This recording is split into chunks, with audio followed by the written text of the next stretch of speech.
menetap, dia akan berpikir tentang agama. Makanya saya berpikir ketika Betaro Tuhan, Resi dan sebagainya ekspansi dari sana membangun pura, saya bertanya dalam hati, sing kontraktor nih apa seorang Marsi apa penyebar agama?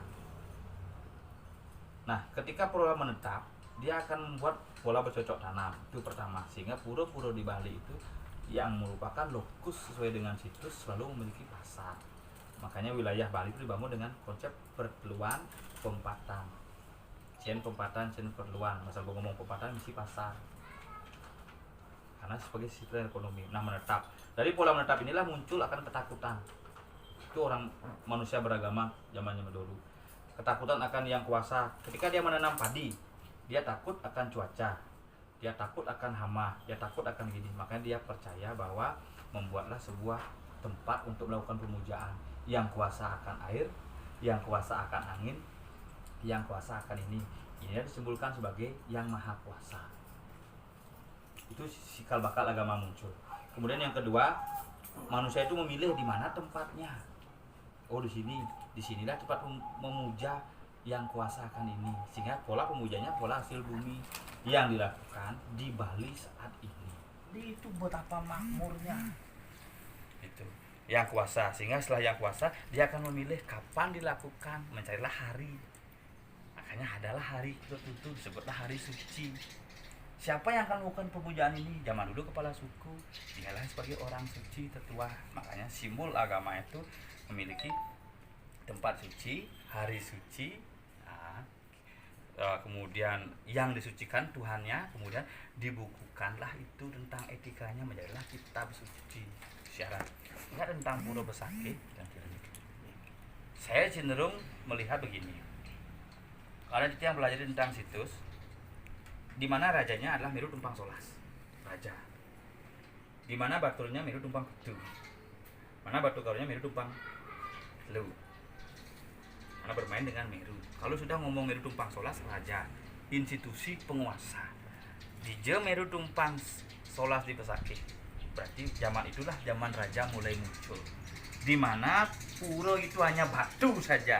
Di sanalah cikal bakal proses terbentuknya daripada proses. Makanya yang berpikir sama dengan mungkin bukan tidak percaya dengan babat. Saya bukan tidak percaya dengan buku, tetapi kan kembali kepada dalam diri tiang. Buku ditulis oleh yang menulis berdasarkan pengetahuan. Amongken tawange, amon tulis, amongken demene, amongken ngenah. Sehingga jelas kalau sengap nulis buku jadi bondre sisirnya gitu. Kalau seorang pemuja ini menulis buku, maka pemuja itu saja yang kelihatan lebih banyak. Makanya Kijang tidak begitu. Nah, terkait dengan konsep di Besakih, Kijang lebih maca kepada proses jauh sebelum Pura Besakih itu ada. Adalah konsep di sana namanya kedatuan. Karena ngomong Bali, ngomong 3 wilayah, Batur, Batu Karu, Batur, Gunung Agung. Ngomong Bali Dwipa, ngomong Jambu Dwipa, ngomong Jawa Barat, Gunung Padang, Gunung Merapi, Gunung Semeru. Makanya Gunung Merapi selalu meletus Gunung Semeru dayuh. Gunung Padang, Batu sama dengan di Batur. Batur selalu meletus Merapi. Batu Kau tidak, dayuh saja Gunung Padang. Makanya apa isinya dari itu? Kabayan. Kubayan. Batu Kau ngelah Kubayan, Batur ngelah Kubayan, Gunung Agung ngelah Kubayan sebagai penguasa wilayah saat itu. Ketika masa ekspansi mulai berubah, disinilah mulai muncul ada cerita Resi Markandeya datang dari India menyebarkan agama begini. Makanya benar mengatakan di Joyolinggih hidau sampai saat ini. Itu yang saya tanyakan. Nah, kemudian Pelinggih itu kan mulai sekarang mulai belakangan ini mulai ditambah-tambah dengan berdasarkan kepentingan pewisik dan piswisik. Kalau dapat pewisik berdasarkan energi alam, jadi piswisik energi saku gitu, udah aja misalnya naik piswisik gitu. Ini yang kita takutkan karena pewisik dan piswisik. Nah kemudian kembali kita proses Besakih itu yang meyakini dalam konsep itu tentang catur lawa. Ini membuktikan bagaimana kekuatan awal sebagai bumi pempatan. yang paling dekat dengan Besaki ke Pempatan. Iya, Pempatan. Jadi catur lawo inilah sebagai konsep cen kangin nah. Cen kau, cen kajo, cen kelor, cen sinar, cen bulan, cen danau, cen gunung. Inilah makanya ada Duduko, Ratu Pande, Satu pasal Ratu Pase, penyarikan. penyarikan. Jelas siapa yang kuasa, siapa yang bertarung, siapa yang menulis, dan siapa pasukannya. Konsep. Makanya disinilah dalam tutur Bali kuno, catur pemahayu jagat ini dikonsep dalam konsep catur, bukan catur warna tetapi catur jatmo. Prabu, Bujangga, Patih, Kulo Wisuda. Prabunya adalah sang maharaja. Bujangganya adalah sang meraga pandita. Zaman itu dukuh panditanya, dukuh. Ketika ngomong Patih, siapa pemerakarsa, atributnya, kesatrianya, bukan Soroh. Kemudian Kulo Wisuda, siapa yang di Kulo Wisuda, yang di wisuda menjadi sarjana ekonomi, menjadi ini, menjadi ini. Inilah konsep Bali. Kemudian yang berbicara masalah babat, sangat yang berpikir. Karena sekarang orang berpikirnya tentang ilmu pasti. Oh, ini sumber, jelas. Tetapi yang di tiang lebih jamak ke lokus. Puro Besakih ada di Gunung Agung. Cen kayangan inti yang menjadi pionir ketika dia berdedon, Cen Semalu, Cen nomor 2, Cen harus ada, baru yang lain boleh masuk. Itu bisa dianalogi. Silahkan berpikir makin secara gamblang, Jung, biar tidak berpikir serdiah. Ampura, ketika kita ngomong Pusah Desa Dalam, Brahma, Wisnu, Siwa. Rumah yang di Pusah ada sebenarnya Brahma, linggih Betara Brahma. Saya ada linggih Betara Wisnu. Sampai di dalam pun tidak ada linggih Betara Siwa. Kenapa Ratu Niang, Ratu Biang Sakti, itu yang Betari. Sehingga Titiang meyakini sebuah proses itu, masing-masing wilayah itu sudah memiliki sebuah atribut. Sebelum pura itu dibagi menjadi Pusah Desa Dalam, pura itu sudah ada di masing-masing wilayah dengan nama berbeda. Merajan Agung, ada Setro Agung. Sehingga ada yang tidak memiliki pura desa, langsung pura Pusah ini langsung pura dalam. Biasanya balai panjang kemudian itu dijadikan sebagai pura desa. Tidak. Makanya pura itu bukan nama, tapi pura itu adalah fungsi. Makanya Pusah na ada misi pelinggih begitu, Pusah na ada misi pelinggih 5, Pusah na ada misi pelinggih 11, iko dasa pepeking buana, Pusah na ada misi pelinggih 17. Nah, inilah yang harus memang kita jadi orang Bali paham betul. Agama Bali tidak pernah membuat orang ruwet, tidak beragama. Makanya kita ingin mengetuk hati-hati saudara-saudara di tiang yang ke India-Indiaan. Nah, ini ingin mengetuk. Ajaran silahkan dilakukan dalam proses keyakinan diri, tetapi jangan pernah melupakan tradisi dan budaya. Barang siapa orang yang tidak mengakui kebesaran budaya, kebesaran tradisi leluhurnya, sama dengan tidak menghormati leluhurnya. Barang siapa siapa yang tidak menghargai leluhur, dialah pengkhianat sejati. Makanya ayo berpikir secara cerdas tetapi bijaksana. Karena berpikir secara pintar akan berpikir tentang baik, benar dan salah, pintar. Tapi kalau berpikir secara cerdas dan bijaksana akan berpikir tentang pantas dan sing pantas. Oke. Limaku itulah yang sering terjadi, kita tuh sering yang dikait-kaitkan dengan India. Makanya dengan bahasa-bahasa misionaris orang-orang luar yang ingin membawa misinya ke Bali, jadi orang-orang kita merasa kita ini leluhur kita dari India gitu. Tuh kemudian jeneng nak Bali berbeda. Itu kan makanya Betaran nak Bali kemudian menjenang rangga dari India. mohon nih agak diberikan pemahaman kepada nanti kalau berpikir tentang leluhur penonton gitu. Ini leluhur itu kan bisa bercerita. Makanya yang mahal dari sebuah proses adalah cerita. Barangkali air minum ini ya inilah. Ini kalau dijual di pasar barangkali teman saya membelinya 50.000. Tapi kalau dibumbui dengan cerita nek duwen jeremangku duko sakti, ragana sampun ten kari niki kepice ring dia duko hokan mahal dan barang. Yes. 1 juta. bisa 500 juta ada di karena pemiliknya. Nah inilah yang menjadi bumbu. Makanya runut sebelum agama Hindu ada di Bali. Kita siapa? Kamu Bali. Kalau meyakini tentang proses, apakah benar kita dari India? Apakah tidak India yang datang dari Bali? Nah, itu. Karena apa? Seorang Maharshi zaman dulu sudah mengatakan India katanya pusat penyebaran Hindu. Tapi ada juga Maharshi yang menyatakan bahwa Bali adalah jadi pusat. Kenapa di Bali ada Sungai Gangga? Tukadia Gangga. Kenapa di Bali ada Tirta Gangga? Kenapa di Bali ada Taman Gangga? Di India hanya Besik air Sungai Gangga. Diresam lah itu. Dan ya kalau pas upacara mari bersiang montor. Tapi di Bali orang memperlindungi dengan nangun satkete lo ke Bali, sungai diupacarai, danu diupacarai, laut diupacarai dan menjaga. Dulu saya pernah didiskusikan begini, Mecaru itu adalah himsa karma, membunuh. Dengan Mecaru Anda bisa menaikkan derajat hewan. Kenapa nggak Anda sembelih diri Anda sendiri? Bodoh Anda berpikir seperti itu.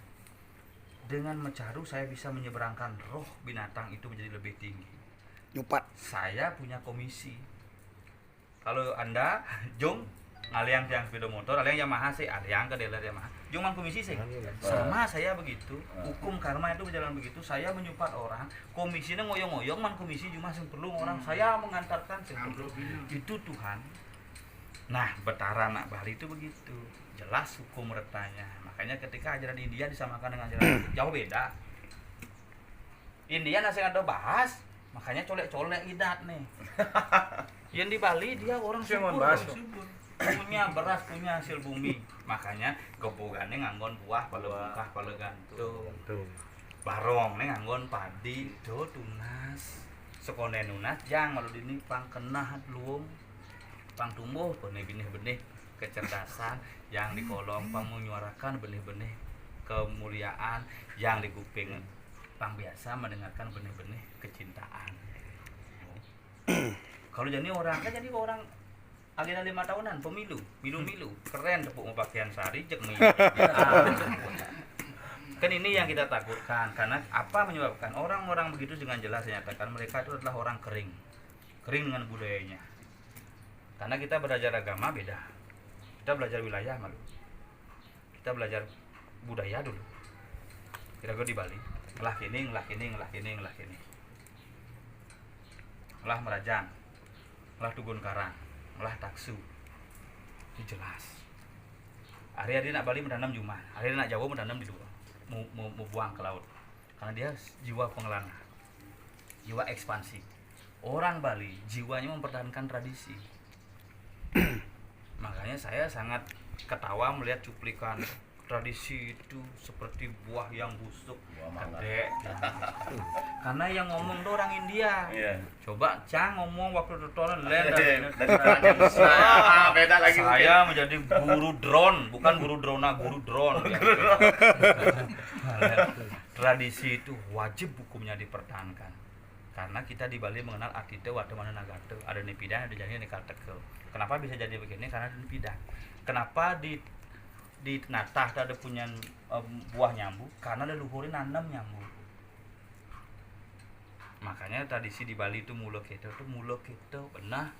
Adi mulo keto, ya banyak keto hasil. Ya nane kene pemulo kene hasil. Aku ben memulo ane kene keto, ya pasti kene keto hasilnya. Makanya di Bali ini diajarkan untuk ulu teben. Jung, saya. Ketika di panggung kan jung dulu aja saya. Ngap. Lemahnya besi. Perannya beda. Tapi ketika di pura sayang leneng apa orang? Ku. Tapi ketika ngomong kene man. Sama dengan Jung. Duduk sekarang Ligong. Karena merasa dekat. Tapi ketika anak Ligong menyampai apa? Jung atau Haji. Ketika orang tua Gung memanggilnya, Gung melo Gung. Satu orangnya. Beda sebutannya. Inilah hulu tebeh. Nah, di Bali ini yang harus diyakini dengan semua proses. Makanya yang di India nah jelek-jelek gini tayan masih man lewat namanya lewat. Yang di India sampi lebih berharga. Ilmu bisa serempet, tetapi sampi bisa bang lewat. Pertanyaan saya, mana lebih berharga manusia atau binatang? Kalau begitu pola pemelakuan, berarti binatang mengagungkan sapi. Kenapa tidak mengagungkan manusia yang dikatakan paling sempurna? Itu di India ya. Ya, di Bali semua diagungkan, sapi, gena. Anda mengikat sapi, Anda mau mengurung dia, Anda tidak memberikan kebebasan.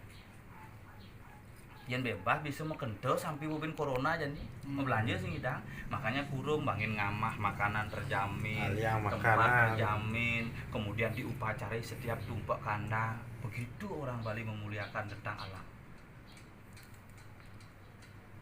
Semut, nah orang di India penganut ajaran mau bersampat jalan pangsing kudu nyejak ini sepalanan do bernapas karena butuh bernapas berapa bakteri yang masuk ke dalam tubuh. Sekalian jangan bernapas, mati aja sekalian saya begitu. Nah ini makanya di Jelanggo, di India silakan pakai karena tanah Anda India. Tapi ketika memasuki tanah saya, jangan coba-coba Anda membawa tradisi luar untuk merubah tradisi saya. Karena Anda harus berhadapan dengan saya. Pas, betul. Jadi, ayo cerdaslah, generasi Bali itu cerdas. Yadnya besar-besaran bukan. Kuncinya kan di diri kita. Kita bukan persembahan.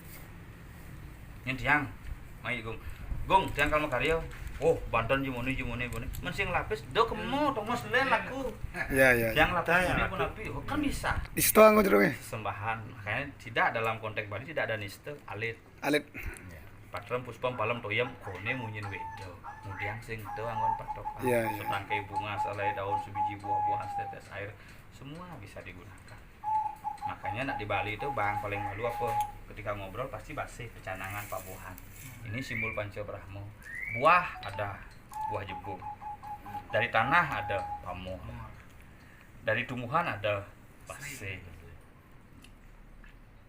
Kemudian dari unsur alam, pikiran dan juga angin ada apa? Mako. Makanya mako sisik inilah Panca Brahmo. Makanya sing nak nyedang memang persembahan yang sangat mulia kepada orang yang datang, banget sedah. Basi, pabuahan di Bali ke pecanangan ini pakai Cina. Karena apa? Kenapa melakukan persembahan sama dengan Tuhan? Karena manusia memiliki roh yang sama.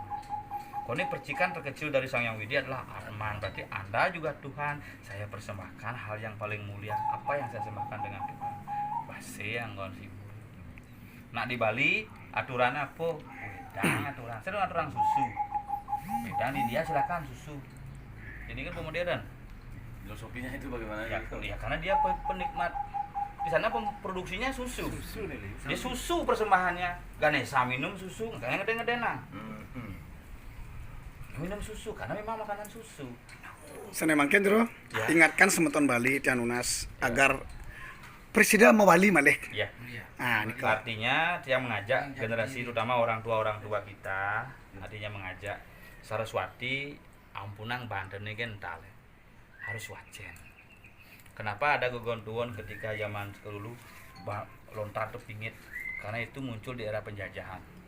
Belanda tidak mampu mencari, penjajah tidak mampu mencari sumber-sumber sastra sehingga dibuatkanlah MUP. Barang-barang itu harus disimpan, dirahasiakan. Kalau pelajaran butuh, tapi di Bali lah etika belajar itu.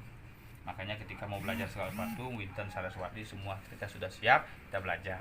Nah, caranya sekarang adalah nak Bali, kenali diri Anda siapa, dari mana Anda lahir, siapa generasi Anda, dan entah mau kemana.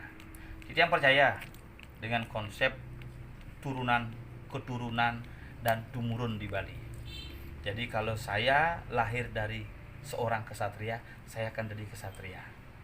Karena anak cicing pasti kuluk, dan hanya kuluk yang akan bisa menjadi cicing. Kalau ada miong mepayas cicing, itu namanya mare care cicing, bukan cicing. Camkan dengan baik semeton yang sarang sami, ngiring belajar bersama-sama karena banyak yang harus kita pelajari. Jangan berurusan dengan hal-hal yang tidak perlu kita urus, tetapi pertahankan tradisi. Kapan Anda tidak meyakini tradisi Anda, maka tatkala itulah Anda sudah hancur menjadi manusia, bahkan menjadi pewaris daripada leluhur Anda. Suksema jero. Rahayu.